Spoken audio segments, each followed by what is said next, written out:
could tell that she wasn't buying it. Most people bought into Chang's grandstanding bullshit. Murray did not.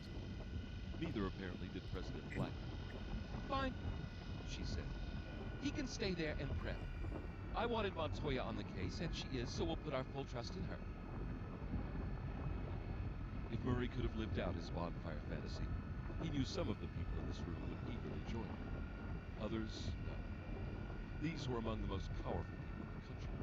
The chairman of the Joint Chiefs of Staff, the National Security Advisor, the Secretary of Defense, the Director of Homeland Security, the Secretary of State. The nation's decision makers gathered together to help President Blackman chart a path in this dangerous time. She turned to the chairman of the Joint Chiefs, Admiral Samuel Porter. Admiral, you're absolutely certain the Los Angeles didn't succumb to enemy actions? Our regular enemies, I mean. I want the world to know that we are ready to strike back against anyone who thinks we are weak. Sam Porter took a deep breath. He looked down. No matter what the situation, he took his time answering a serious question. His pale skin made Murray think the man had been a submariner himself, an extended absence from sunlight causing his body to jettison any color as unnecessary baggage. Maybe Porter had even spent time on the Los Angeles as he moved up the ranks. Madam President, the Admiral said, we have no indication of any terrestrial forces in the Great Lakes area, or anywhere on the American theater. We have first-hand accounts from the Pinckney. There is no question here. American forces attacked American forces. This is officially the worst friendly fire incident in U.S. history. Blackman pursed her lips, held them there as she thought. 15 years ago, that same expression might have looked alluring. Now it showed the lines around her mouth and the corners of her eyes. Like Porter, Blackman took her time to think things through. She didn't rush. That made the two of them get along quite well. For the bystanders, however, watching them converse was like watching paint dry. Blackman had swept to power amid anti-democratic fervor aimed at President Gutierrez, who had made the fatal mistake of trusting in the intelligence of the American people. An alien pathogen had turned regular Joes and Janes into psychopaths, had spawned a nightmarish version of little green men, and Gutierrez had told the people the truth. What an idiot. Half the country hadn't believed him then. Even less believed him now.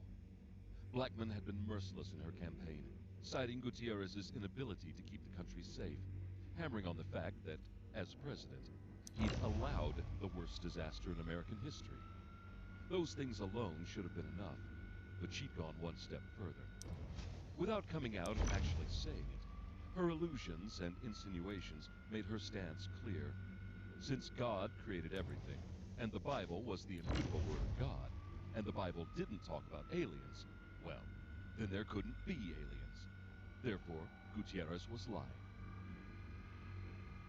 Murray had watched, stunned, as a man who had told the truth was washed out of office by a nation that didn't want to believe humanity was not alone in the universe. Blackman hadn't rallied just the Bible thumpers. No, you couldn't win in America anymore if you only paid attention to the religious right. You also needed the Quran thumpers, the Talmud thumpers, and the thumpers of all moldy old books suitable for thumping. She found a way to gather all of those people into her fold without alienating her Christian base. Countering her strategy, practically every scientist in the country stood firmly behind Gutierrez. They trotted out papers and studies and formulas that proved he was telling the truth. Yet that didn't matter. When it comes to politics and tragedy, in the end, there's someone to blame. A nation aching with loss and reeling with disbelief had chosen Blackman. Piousness and ultra-conservative views felt like the perfect counter to the science-minded liberal who ran the show when a mushroom cloud blossomed over Detroit. When the landslide election results came in, Murray had hoped Blackman's religious rhetoric was just a way to get her into power. It was politics, after all. Say whatever you have to say when you're elected. But Murray had come to realize that her brilliant election strategy wasn't a show. Sandra Blackman believed. In closed-door meetings like this, President Blackman accepted that America had nearly been invaded by some kind of strange force. She also acknowledged that Gutierrez had played the only card available to stop a disaster that could have taken out the entire Midwest, possibly the nation, maybe the entire world.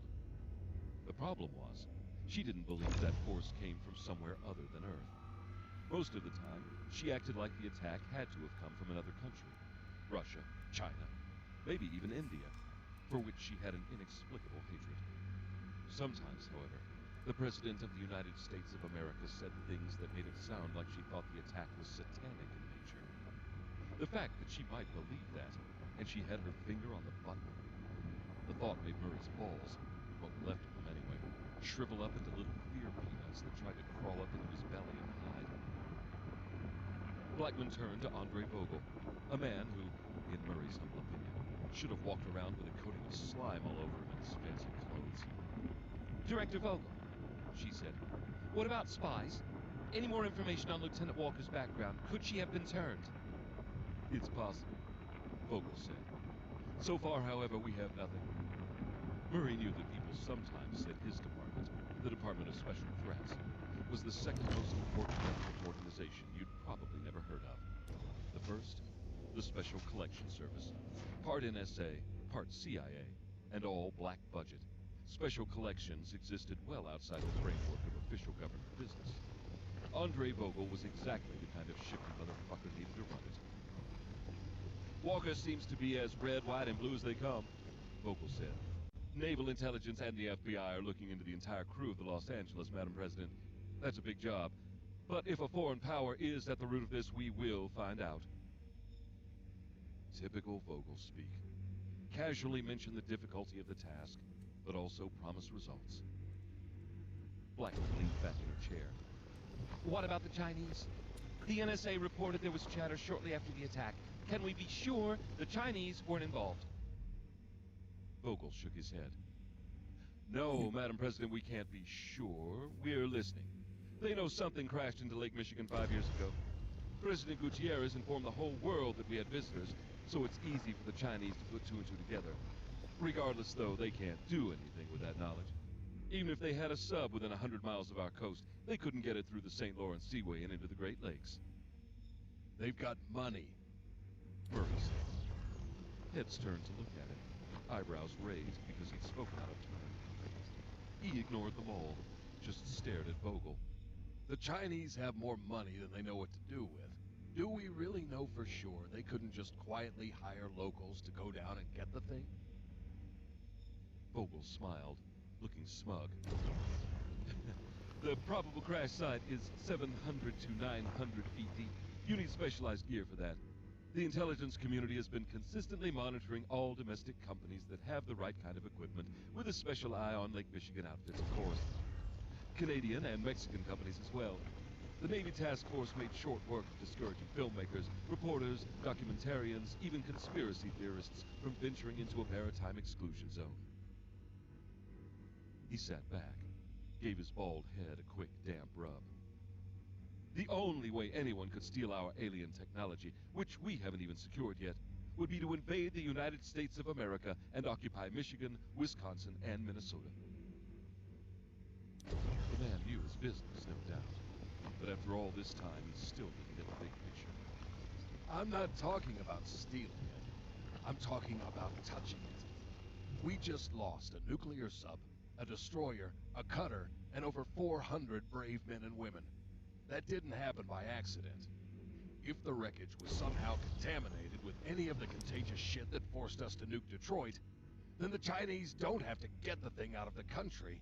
They just have to be dumb enough to go down and try. That alone could be enough to goat fuck us right in the ass. I got some free Quantanium That's at my enough. location, if you're on the server. President Blackman said. I don't think I'm on your server. Murray didn't know Yeah, if I she'd don't think I had could that get there, voice of but thanks. unquestionable authority before she took over as Cute. commander-in-chief. Yeah, I got a But she full sure as shit had it cargo down. hold right now. This briefing is over. I think Director Vogel has clearly illustrated that the Yeah, I site is just bought protected a against espionage. prospector yesterday. He's but, doing his job, Murray. yeah, I cannot You do fly yours. that thing. I hate it. Find out what turned the crew of the Los Angeles into traitors, and find out I was fast. bouncing into everything like, where's the control of this thing? There's Chapter so 9. much left over here, there might be another Day full 3. prospector. Night Maybe. Well, maybe not quite, but pretty close. Margaret's At belly least wanted 20 to be worth sick, of 32. but Margaret was in charge of such things, and she was not going to let this helicopter. Man, ride I over wish you for a could while. mark spots. She'd I'd spent come most right of back the and last get this. 3 years sequestered in her house. Now here she was, at 4 a.m., in a loud-as-hell helicopter streaking across the black surface of Lake Michigan, strapped tightly into an uncomfortable seat and wearing an ill-fitting helmet. Her soon-to-be ex-husband sat next to her, a constant reminder of her failures as a wife. How had Murray talked her into this? Maybe it hadn't been Murray at all. Maybe it was because the infection had returned, and she couldn't stand aside while others fought that evil for her.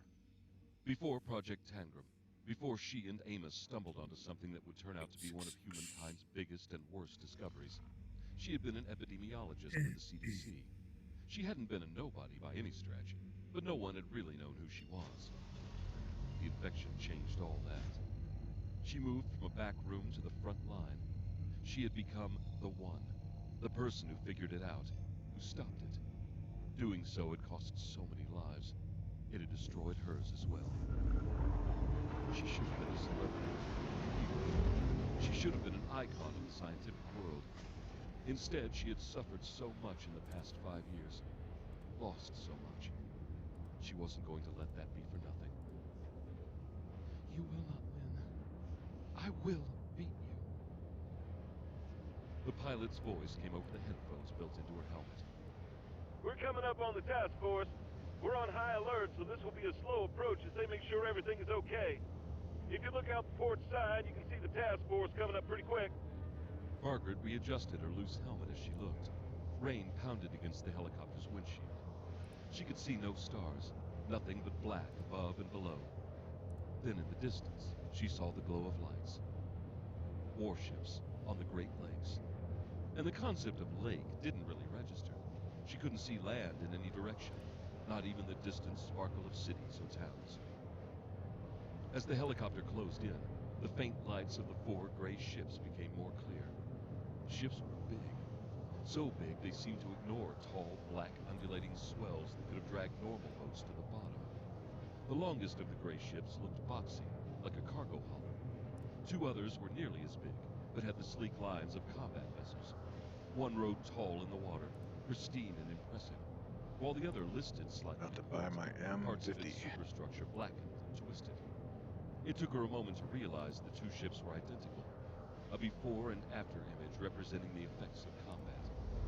The smallest of the 4 didn't look like any ship she had ever seen. Margaret pulled on Clarence's sleeve and pointed at the identical pair's undamaged ship. She tried to lean into him and cracked her helmet against his. He reached up, tapped the helmet's microphone sitting directly in front of her mouth. Oh, She said. sorry. She didn't need to yell over the helicopter's engine to be heard. She pointed out again. What is that? That's the Pinckney. Clarence said. Arleigh Burke-class guided missile destroyer. It's the flagship of the flotilla. The one that's listing is the Truxton. The one that looks like a tanker is the Carl Bashir. That's where we're headed. It's about 700 feet long, so your motion sickness should settle down once we're aboard. She hadn't told him she felt ill. He just knew. Margaret gestured to the final ship, the smallest of the 4. Its long, thin, pointed nose widened near the base, flaring out into the superstructure, which itself led to a flat, square back deck. The ship's steeply sloped sides reminded her somewhat of the old Civil War ironclads, and yet the vessel's overall appearance was that of a spaceship from a science fiction movie. On the back deck, she saw 2 helicopters, ready and waiting. That's the Coronado. It's new. It's called a littoral combat ship. So it literally does combat? Not littoral. Littoral. It means close in to shore. That's where SEAL Team 2 is. Guided missile destroyers, littoral combat ships, SEALs. This was the equivalent of putting a floating flag in the middle of Lake Michigan and telling the rest of the world, this is ours, and if you even look this way, you're going to get a black eye. How typical. 5 years after what could have been the extinction of the human race, and her government chose to rattle its saber instead of working with other countries to share the biggest scientific discovery in history. And yet, as impressive as 3 of the 4 ships looked, she realized that just a day ago, there had been a total of 7. 2 more on the surface, 1 below. Somehow, the infection had taken them out. I will beat you. The helicopter suddenly plummeted, an elevator with the cable cut. Just as quickly, the drop ended with a hard rattle that bounced her in her seat and jostled her loose helmet. Sorry about that. Said the pilot's voice in her earphones. The wind is pretty tricky. Turbulence is going to be rough as we come into land. Hold tight. Something seemed to slap the helicopter's left side. Margaret's stomach let out a brief but intense pre-puke warning. She started to look for something to throw up in, but Clarence was already offering her an open barf bag. Margaret held it to her mouth as she discovered that she was not, after all, in charge of such things. Piece She of kept shit. throwing up as the helicopter descended toward the Carl Bashir. Fucking sticking stupid motherfucker. Chapter 10. Mutually Assured Destruction. Steve Fucking give me the stood at rail goddamn of the landing, Mary you Ellen Moffett, fucking cunt. wondering if the phrase freezing your nuts off was less a figure of speech and more an accurate scientific possibility. He stared out at an endless black surface. Please Not proceed to see sign that far landing at bay. 5 a.m. on a starless morning. Fucking dipshit. November wind tore at his raincoat. 5-foot swells slapped against the hull, splashing icy spray into his face. He'd been out on the lake dozens of times while testing the platypus, but until this moment he had never in his entire life been in a place where he couldn't see land. He felt like a shivering speck in the middle of nowhere, like a satellite surrounded by the expanse of space. Bo Pan stood next to him. The old man had already thrown up over the rail once. He looked like he might soon do so again. Landing complete. It was hard to Does it say? believe that just 12 hours earlier, Steve had been sunning himself in a lawn chair. As soon as the Mary Ellen Moffett left the dock, the temperature had plummeted 20 degrees. The growing wind dragged it down at least another 15. The Gore-Tex foul weather gear he'd bought, with some of Bo Pan's wad of cash, thank you very much, was rated for temperatures well below this. And yet still Steve felt wet and cold. When he got back, he'd write a stern letter of complaint to the manufacturer's customer service department. Steve found himself caught between excitement and fear. Despite years of preparation, it seemed impossible to believe that he was here, to possibly acquire a piece of something created by an extraterrestrial race. Bo Pan, Steve said in a whisper that was lost on the wind.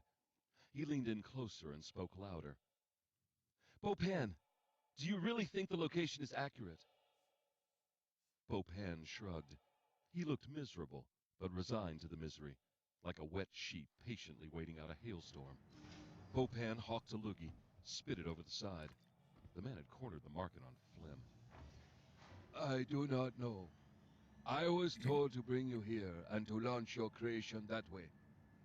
He pointed starboard, to the north. Steve stared out. Maybe his destiny was out there, 900 feet below the surface.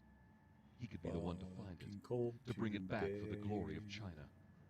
If what lay on the bottom provided new technology, if it was or helped create a weapon, his country needed it. Hard times were coming to the world. America would not give up her place at the top without a fight. The People's Party had spent decades preparing for that final shift to ascendancy. It wouldn't be fair if a chance find gave America some kind of accidental edge. Steve knew his history. When America had an advantage, it used that advantage. The atom bomb against Japan, logistics and manufacturing against Germany, a superior air force against Iran, Libya, and Bosnia, the shock and awe tactics against Iraq. When America fought with one hand tied behind its back, as it had in Vietnam and Korea, it lost. When it used everything it had, when it let the generals decide strategy, America always won. China was gaining fast, but America still had the best tanks, the best planes, the best ships. Chinese armed forces claimed technical superiority, but as an engineer, Steve knew such claims were a steaming pile of bullshit. Even with the largest manufacturing base in the world and an entire government dedicated to developing a high-tech military, China was still a decade away from being able to fight on equal terms. If war came, America would use everything it had, including alien technology, maybe even that psycho disease President Gutierrez had talked about. Sure, Gutierrez had warned everyone to be on the lookout for symptoms.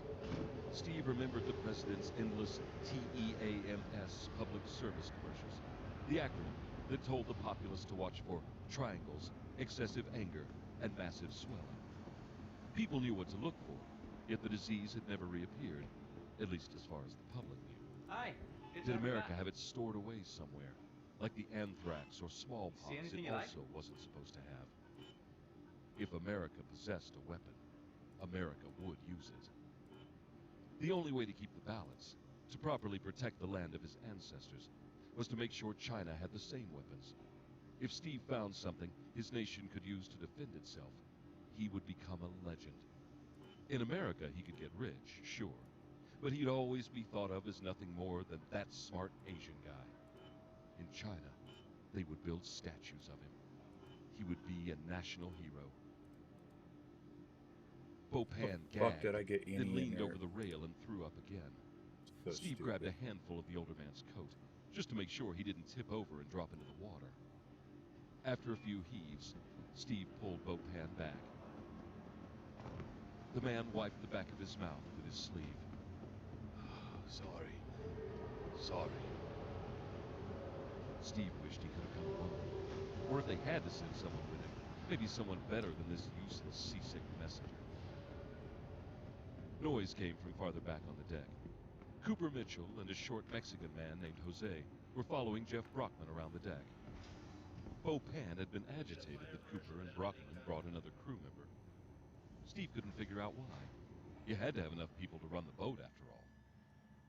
Jose was all of 5'5", wiry, with a heavy mop of black hair and a face so happy it looked like he had to concentrate to show anything but a smile. He seemed to look up to Brockman, both literally and figuratively. Brockman was always the first to laugh, first to scowl, first to talk, as if he felt compelled to drive every conversation and every action. He was fun to be around, but Steve suspected that Cooper was the only reason Brockman had a business at all. The three men checked the straps securing a pair of long, custom-made shipping crates. The bigger of the pair was 5 feet high and wide, 15 feet long. Inside lay Steve's baby, the platypus. The second crate was smaller, only about 4 feet long and lower to the deck. It held another of Steve's creations, one he hoped he wouldn't have to use. Bopan watched the commotion as well. How soon can we put your machine in the water? Steve's brain automatically looked for a reason not to do that, checking for something he'd missed, something he'd forgotten. But there was nothing. He was prepared. Right now, I suppose. Steve watched Brockman and Cooper. He waited for something to happen. After a few minutes, he realized he was waiting for Bopan to tell Brockman to get started. But Bopan wasn't in charge. Steve was. It was all on him, and him alone. Now he really wished Bopan's handlers had sent someone else. As strange as it felt, Steve was now a real-life spy. The future of his country might actually rely on how well he handled the situation. No pressure, right? He cupped his hands and shouted, "Hey!" The men looked at him. "Can we get it in the water?" Brockman looked out at the horizon, as if gauging the wind and the waves. Then he glanced at Cooper. Cooper nodded. Brockman gave Steve a thumbs up. "We're on it, boss!" They started unstrapping the crate. Steve spoke and three men jumped into action. Maybe being in charge would be kind of fun. Chapter 11. Little Green Men.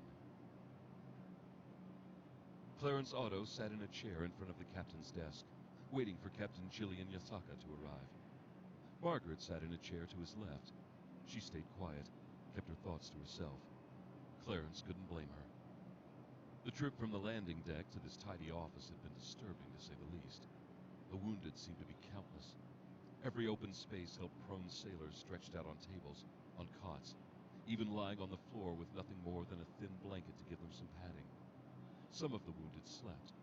Others moaned, tossed and turned, overwhelmed by hideous burns on hands, arms, and faces. Some of these men would be scarred for life. Margaret had tried to stop a half-dozen times, her years as a medical doctor compelling her to do something, to help those in pain. Clarence had had to keep her moving, gentle, steady pushes that reminded her she had to think of the bigger picture. There wasn't enough time to help any of them, let alone all of them. The Brashear's overcrowding made Clarence nervous. People packed that tight would speed the spread of any contagion. One infected person would quickly turn into 10, into 100. Maybe that was why Margaret was staying quiet, because she was worried about the same thing. Yeah, right. If the woman he'd married was still in there somewhere, Clarence didn't know how to find her. He tried. He tried to understand her, to help her, tried to deal with years of constant crying, constant sadness, the obsessive reading of blog posts and comments. He had tried to stay calm while being her endless punching bag, the target of a rage she couldn't control. He had tried to be there for her, guide her through all of it. At what point does a man say, "I've had enough"? Did he have to give up any chance at happiness in exchange for spending his short life watching her wither away? For better or worse looked great under the showroom lights. Once you drove it off the lot, it was a different story. Who the fuck is this He guy? couldn't fight for Margaret if Margaret wouldn't Being fight a for homie. herself. She sat in her chair, stared straight ahead. Did she still love him? No, probably not. Truth was, she hadn't loved anything for years. She still needed him, absolutely, but the way a crippled man needs a crutch, or the way a drunk needs a bottle.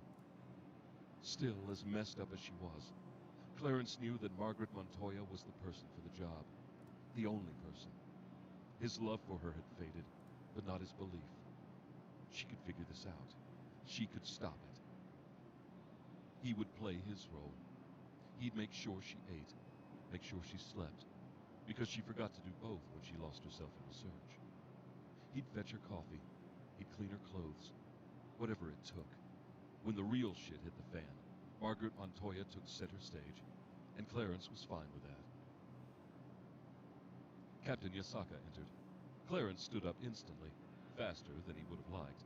Leftover reactions from his days in the service. At least he didn't salute. Margaret stayed seated. Captain Yasaka, actual rank of commander, but operating under the honorary title of captain like the commander of every ship in the Navy, was as neat and clean as her stateroom. Her graying black hair was pulled back in a tight bun, and her dark blue coveralls looked like they had been pressed and then hung on a mannequin protected behind a plate glass window. Her belt buckle was the only thing that outshined her shoes. She stood all of 5'6", but Clarence could tell that she had the presence needed to make tall boys quick in their boots if they failed in their duties. All her meticulous grooming, however, didn't hide her exhaustion, a certain slackness to her face. Yasaka looked like she hadn't slept in days. She probably hadn't. Dr. Montoya, She said. She shook hands with Margaret, then Clarence. Agent Otto. Clarence nodded. Captain. Yasaka gestured to Clarence's chair. Sit. Relax. Clarence sat, as did the captain. My apologies for making you wait. She said. We're on full alert, and there were things that required my attention. Clarence waited for Margaret to speak. It was her show, after all. He was just the wingman. When she said nothing, he spoke for them both. Yes, ma'am. We understand, I need to make this short. the captain said. I have a ship full of wounded, and I have to report about this meeting to Captain Tuberville over on the Pinckney. He's the task force commander, so I can answer your questions, but please let's get to it. Margaret nodded. I need to know what happened. She said. The timeline. Timelines are very important. Yasaka's jaw muscles twitched. 6 days ago, at 21:14 hours, an ROV from the Los Angeles located an object of interest. The ship commander dispatched a diver to recover that object. The diver wore an ADS-2000, the atmospheric diving suit required for such depths. He disembarked from a dry deck shelter modified for decontamination. The diver recovered the object, then returned to the DDS. While still wearing the ADS, he was sprayed in bleach to kill any possible external contaminant before re-entering the ship proper. Margaret leaned forward. The ROV spotted something special? Sending out a diver was unusual? Not at all.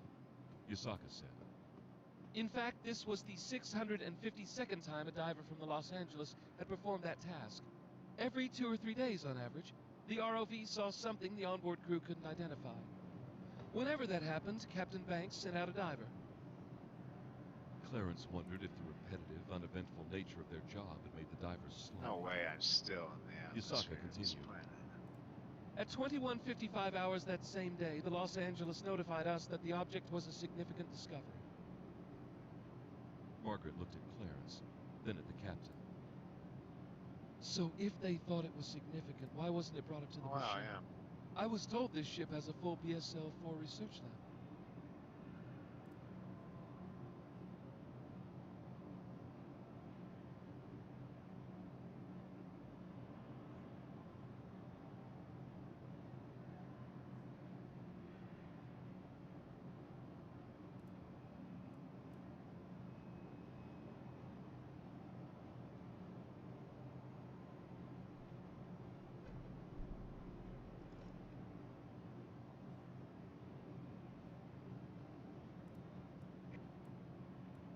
What's your speed? I'm 0 right now.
Run me right.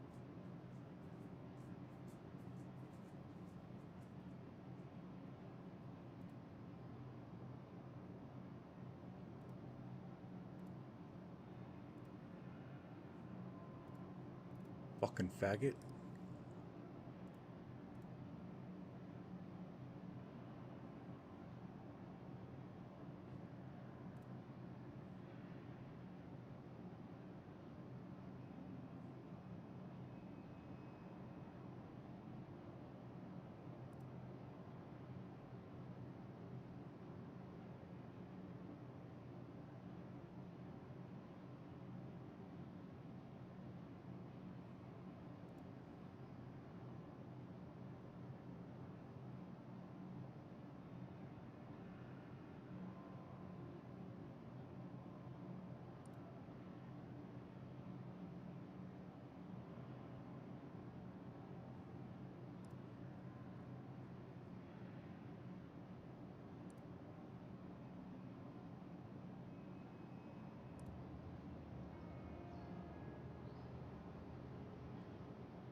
And track my ship.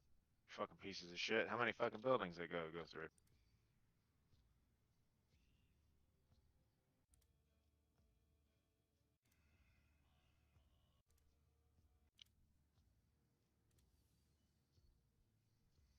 Get rid of this stuff. I want to see the chat stuff.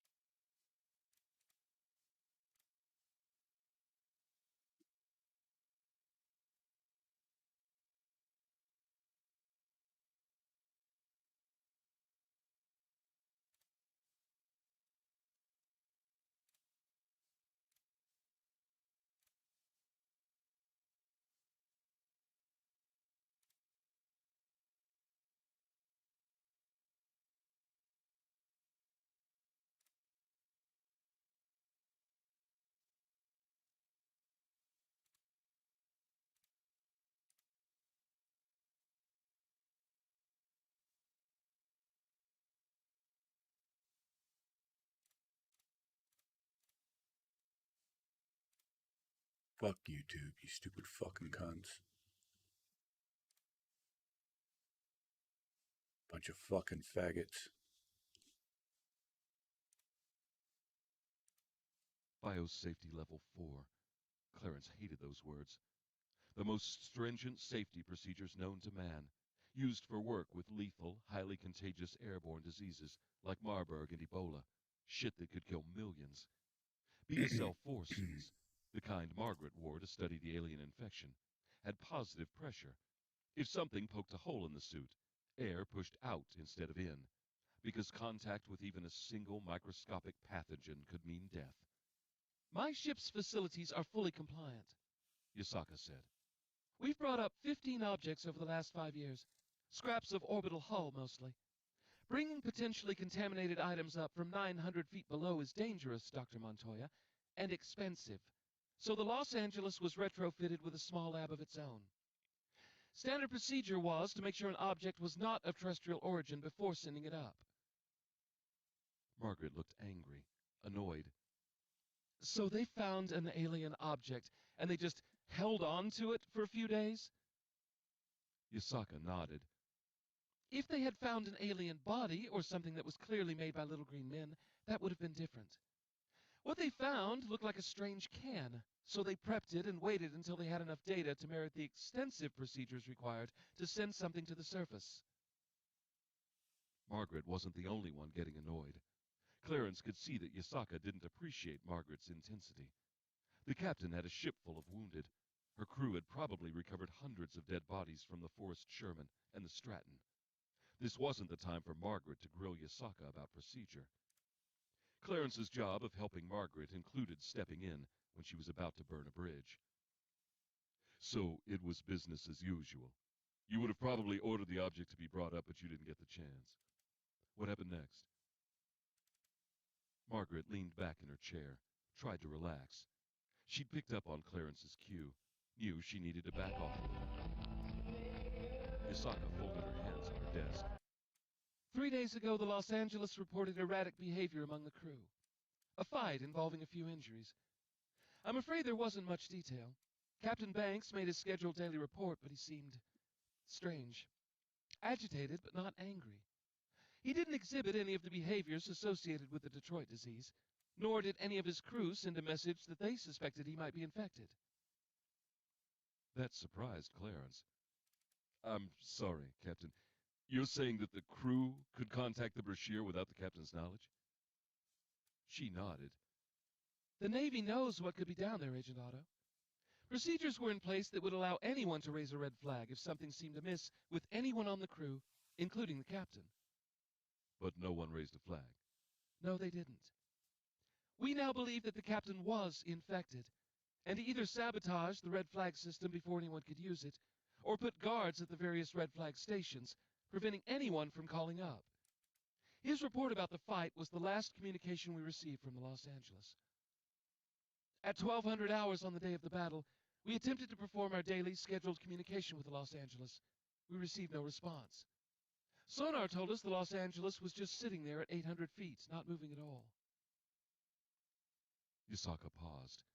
She licked her dry lips, then continued. We were trying to figure out what to do next when the Los Angeles fired on the Forrest Sherman. No warning. At that range, the Sherman had no chance. What'd it do, The Magoo? Pinckney was the first to respond. Tuberville ordered counterfire, but the Los Angeles managed 2 more torps before she sank. One hit the Stratton, sinking it, and the other damaged the Truxton. The captain sat back. What, honey? What, babe?